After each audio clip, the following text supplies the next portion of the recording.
What an honor to be here, not just, I think probably for the 18th time on stage, but what a personal honor to be here with the both of you today.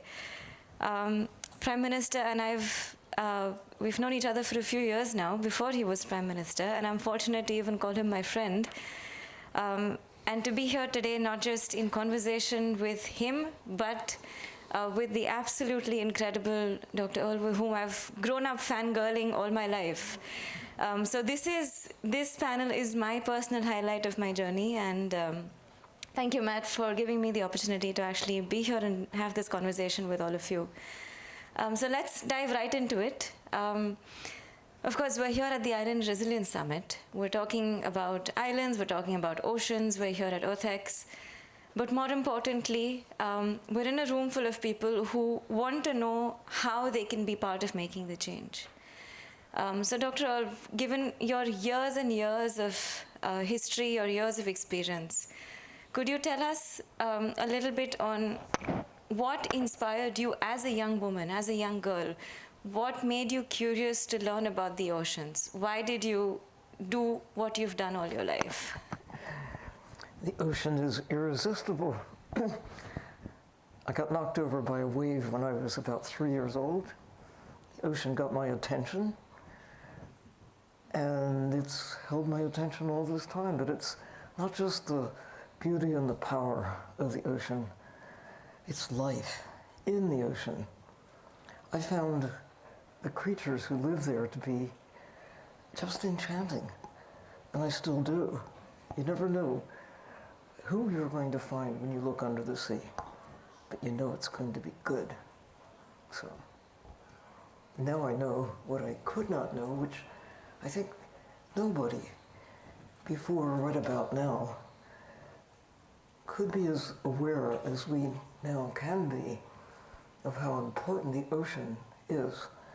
And it's not just to every breath we take or every drop of water we drink. Thank you, ocean. That's where it comes from. But the ocean makes Earth the habitable planet, the miracle planet in a universe that from our standpoint is not very friendly. And we now also know, in the 21st century, we're so lucky, that we understand that our actions are altering the nature of nature, altering the ocean in ways that make our future look not very promising unless, lucky us, now we know, there are things that we absolutely must be mindful of as we go forward, or we're going to lose everything we care about. We have to take care of the ocean as if our lives depend on it, because they do. So now we know. Let's get on it. Thank you. Prime Minister, with that, for you, you've lived all your life in an island country. You're now leading the government there. When we talk about the oceans, this is not separate from your life. It is not separate from your being. It is not separate from your everyday. What is it that sort of makes you want to tell everybody about living with the ocean? Thank you, Heeta. And I just want to say it's also my privilege to share the stage with Her Deepness, Dr. Sylvia Earle, who's also a fellow ocean elder. And I thank you for inviting me. I think I qualify. I'm not sure about you. The youngest You're a elder. younger elder. Yeah. It's hard to defend. But, growing up on an island, all I can do, Heeta, to answer your question is really paint a picture of what it's like to live on an island. We've been there for multiple generations, for over 1,000 years. Tonga is a homogeneous society, and the ocean is an intrinsic part of our life. Yeah. We survive from the ocean, we live in the ocean, and we intend to continue living in the ocean despite changes in climate, ocean level rising, threat to the ecosystem, coral reefs dying from coral bleaching, the threats to the ecosystem, the fish, and we have these beautiful whales that visit us every year.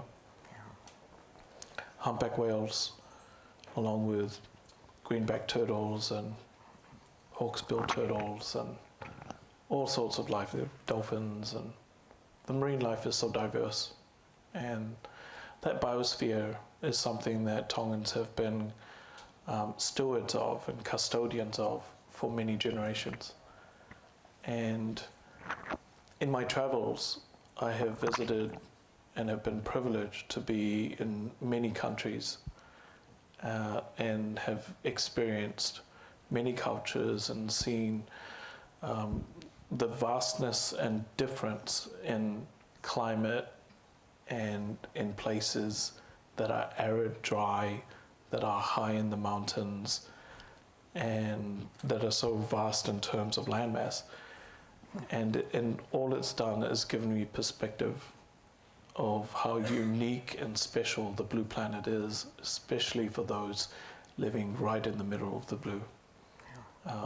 And you can't be as isolated as the smaller and developing states in the Pacific.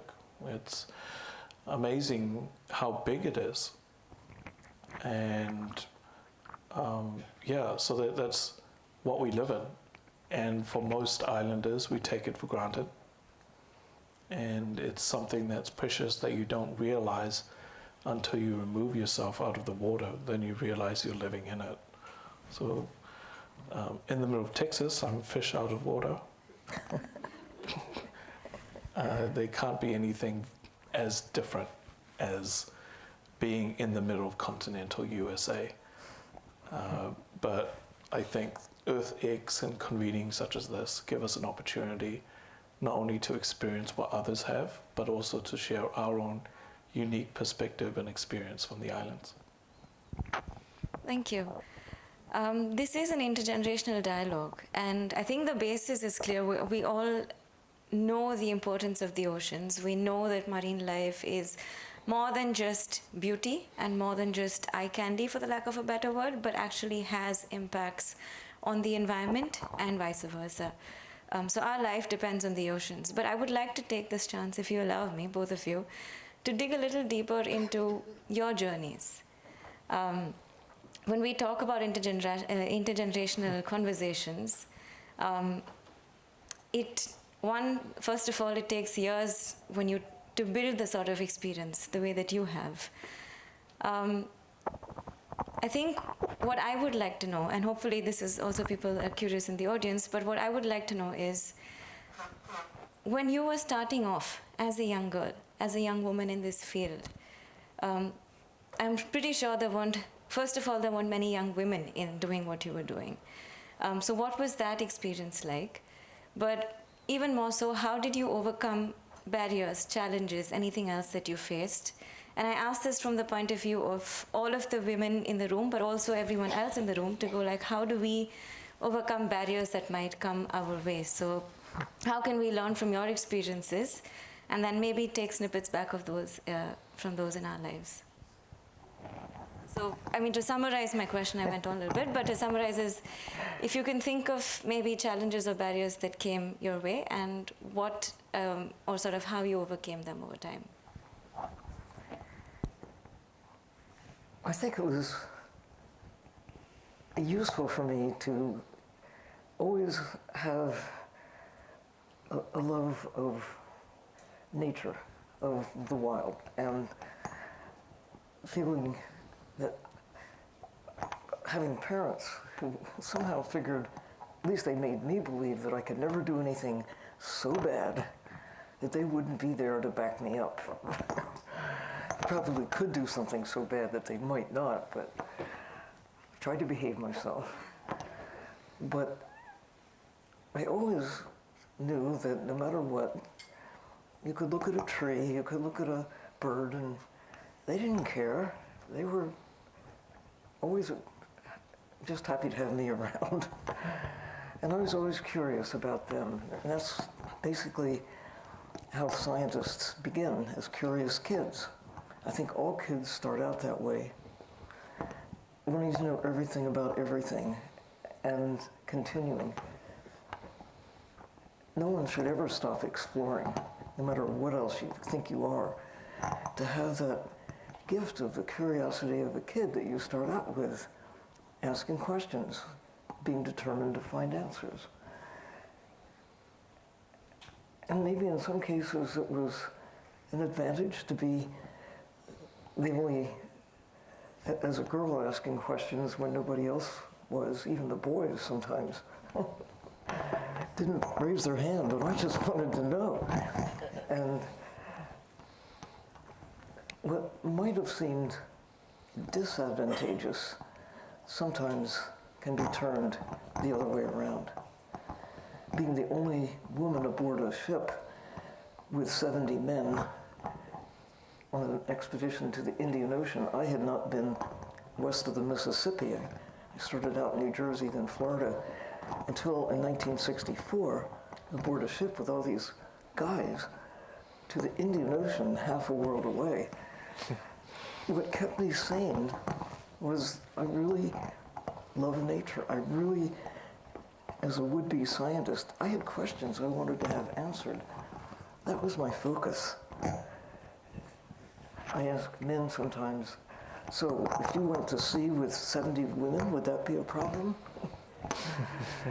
And I mean, the answer is mostly no. It would be kind of cool.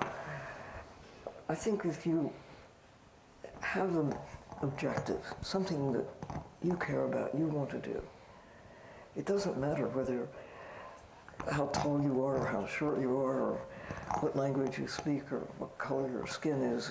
If you really want to know something, you just stick with it. Don't ask favors. Have a good sense of humor, that helps. But don't let people steal your dream. And when I tell kids who ask me, it's how can I do what you do? I mean, be the best you.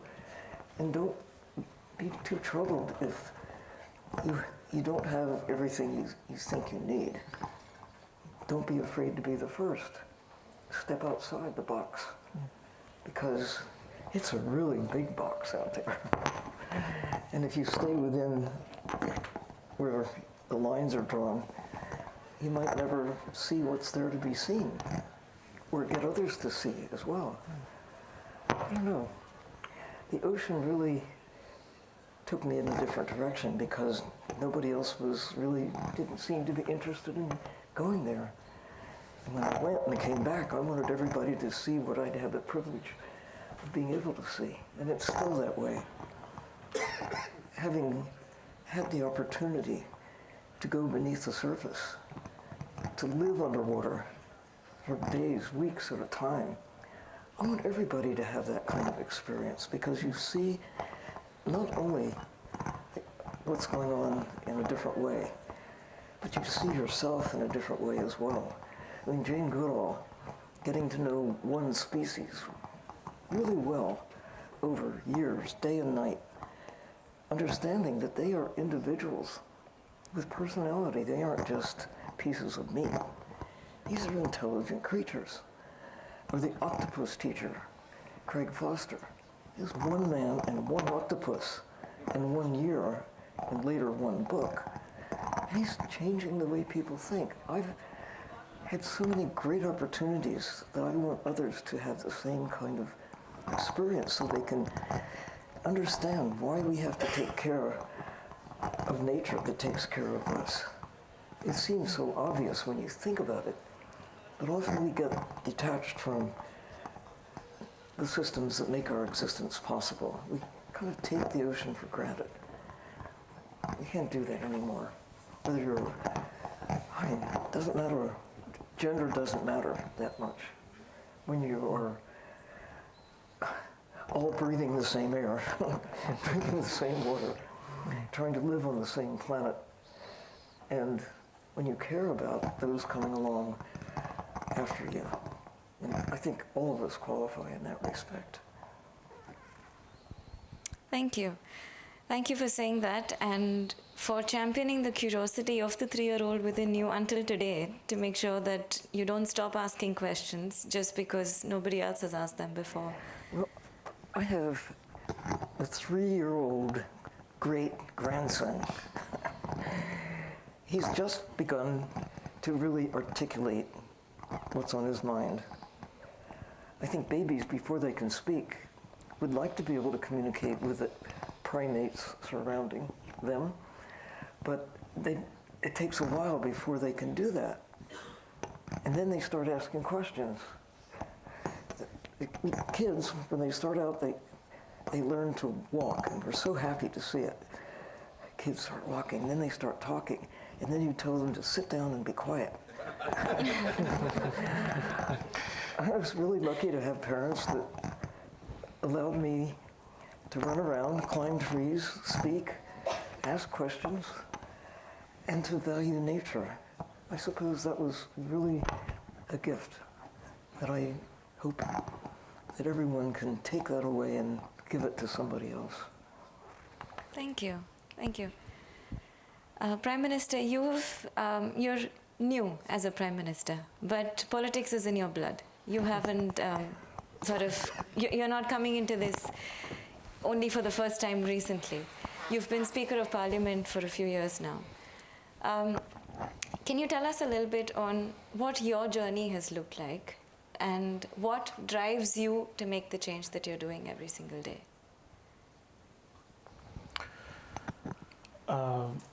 Well, to be frank, politics is sort of in my family, and that probably comes as no surprise, but I got into politics when I was 24. I was elected by accident. It wasn't something I was trying to do, and I kept getting back in. So eventually when I was 27, I went to Parliament with the plan to vote for someone else to be Speaker of Parliament. And someone in Cabinet proposed for me to be Speaker of Parliament. And for some reason, on that day, the House decided to vote me to be Speaker. So I was completely surprised. I walked in thinking I was voting for someone else, and I came out Speaker of Parliament. And the media surrounded me when I walked out of the door. And they came up, and all the cameras pointed at me, and they said, "What are you going to do now you're Speaker of Parliament?" I literally just knew, as they did, that I came across this new role that became sort of like the defining feature in my political career, because I kept getting elected as Speaker every time I was put into the House.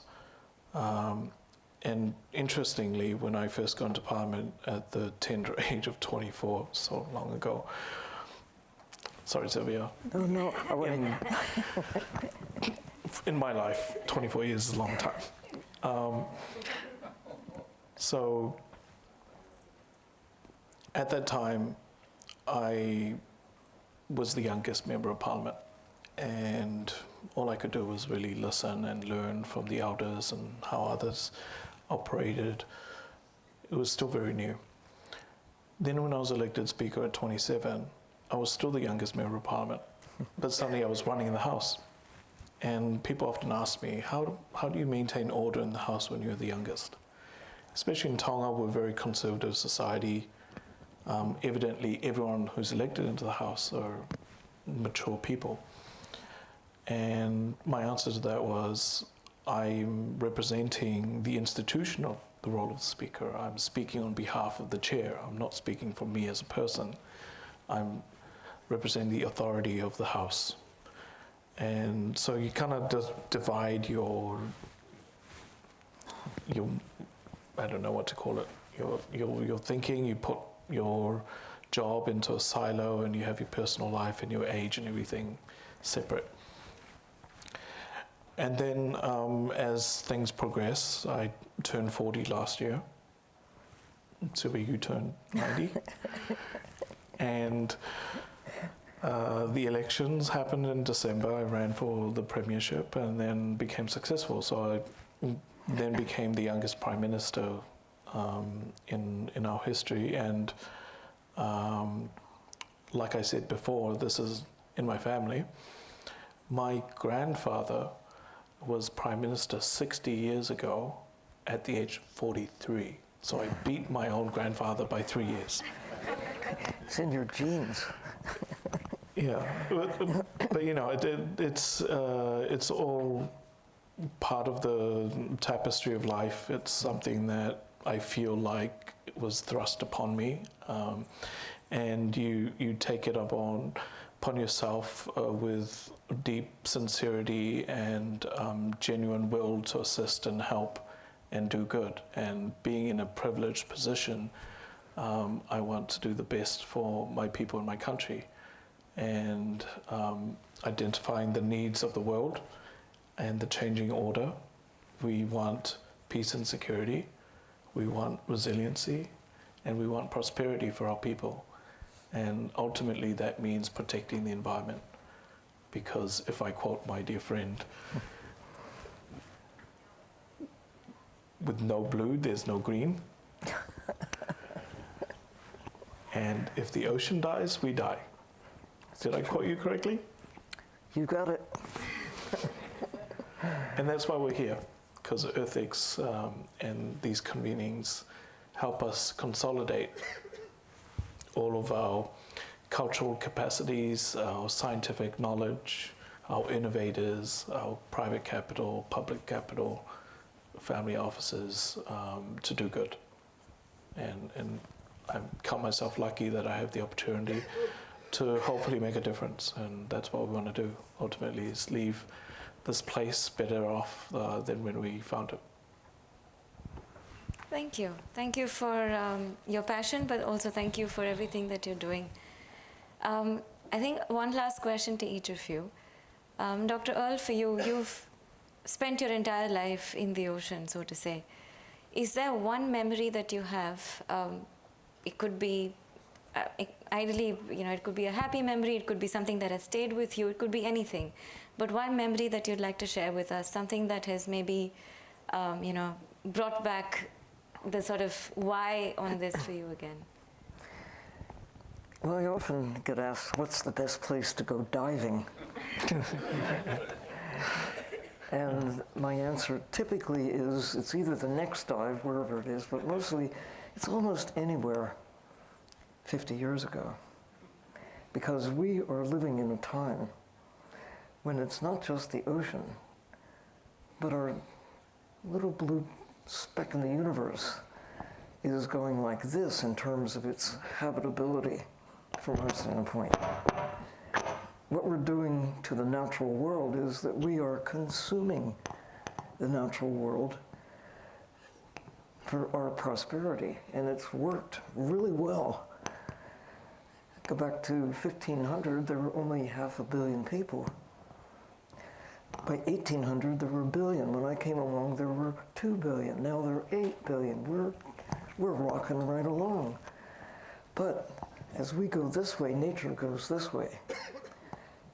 And it would be, in the end, nature ultimately would settle down, and like after the dinosaurs, things changed, but life went on.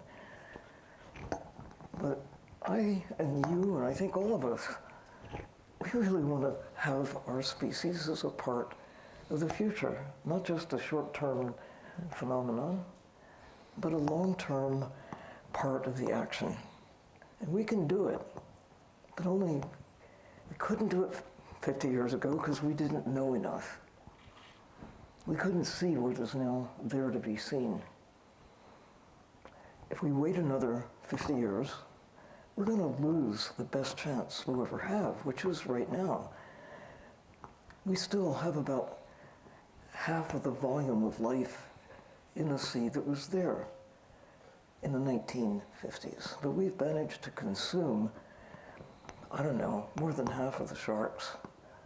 More than, when you look at what we're taking out of Antarctica, the krill, just engaging large nets to scoop these creatures, that so much of life in the Antarctic waters, they're reliant on those krill, but we have imposed ourselves into that system. I mean, you look at birds that flourished 1,000 years ago when your ancestors were flourishing in Tonga. And you had a relationship with nature that, because you didn't take so many, that creatures just disappeared. But now with 8 billion of us, and with people who are not as closely connected as those who have lived in a place for a long time, where you know the source of your food. People don't have a clue. When you go in a restaurant or a supermarket, you see all this stuff, all these beautiful things, without knowing where they've come from or what the cost is to nature. Except that right about now, we're beginning to, like this whole conference is, who are we? Where are we? What is our future going to be? Because the climate is getting warmer. The chemistry of the planet is changing because of our impact. How are we going to get through this spot and find our place within the systems that sustain us, that keep us alive? That's why I'm so glad to still be here as a 21st century human being, but I especially look at the kids and how this is the time when we're going to make it or break it, when we will make it. We will.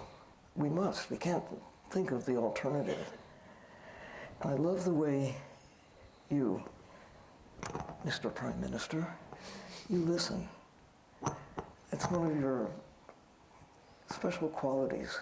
It's how you learn things. You listen. And you're a great listener. But you don't just sit on what you learn. You take it in, and then you do something. You're not afraid to step out and be the first to try something.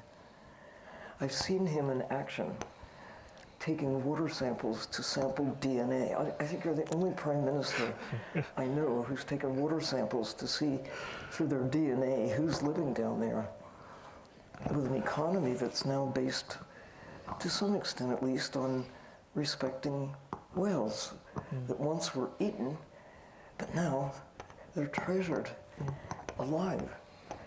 You've made the changes, and you've done it in just your lifetime. And that's what is it's there for us to do, armed with knowledge that we've never had a better opportunity with the knowledge that now exists. If we just have the will to see in the context of where we are in the history of our species, the history of life on Earth, and realize this is the best chance we'll ever have. Let's get on it. A sound economy, sound environment, it ought to be like this. And we're getting there. We just have to overcome what hauls us back into a time when we didn't know what we now know. So, thank you for giving us a chance to talk about it. And the Ocean Elders, I just have to say one quick thing, and that is the youngest of the Ocean Elders. The idea that was born during an expedition to the Galapagos with Mission Blue, looking for ways to encourage people to establish protected areas in the ocean, hope spots, and Tonga is the most recent hope spot, now 169 in 116 countries around the world. You know, it's working, it's happening. And it's just such a privilege to be here with you right now, and with you right now. Thank you for the opportunity to be a part of the action. And you. No, thank you. Do you have a no, it's your turn. Truly, thank you for everything that you've done, but also everything that you continue to do even today, because I think that in itself is an inspiration. You haven't, been like, okay, I've done what I could, and now it's time to sort of sit back and relax. And to see you here today, not just as a mere sort of like onlooker, but actively caring so passionately, deeply, and inspiring all of us. Thank you for everything that you've done.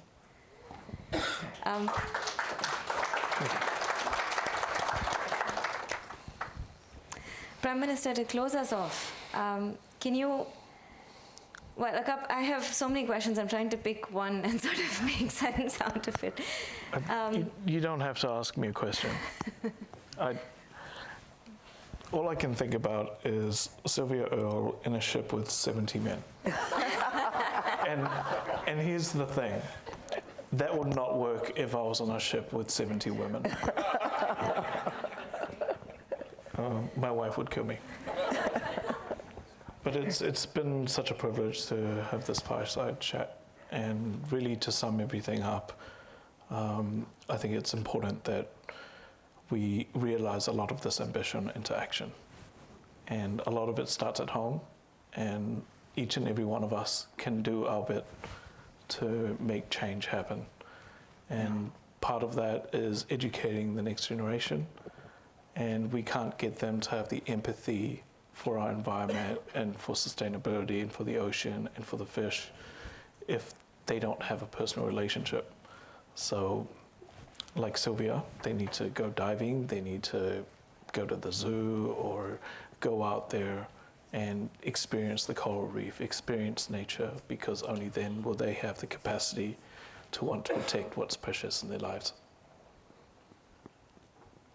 Yeah, thank you. So I think that's a big takeaway for all of us, is to actually go out, experience the nature that we were talking about, and we, so want to protect, whether it is the oceans, whether it is the land, whether it is the beautiful air we breathe. I come from India, and our major cities are in the news every other week for air pollution. So clean air is not something I take for granted. So definitely, I think until and unless we've put ourselves out there, we've experienced the true beauty that the planet has to offer. I think the passion that both of them come with is sort of, that's where we start building it for each one of us. So thank you for doing everything that you've been doing. Thank you for being such great champions and advocates. And thank you to each of you for being such a wonderful audience all day. And thank you, Trammell Crow. Yes, thank you, Trammell, for putting us all together.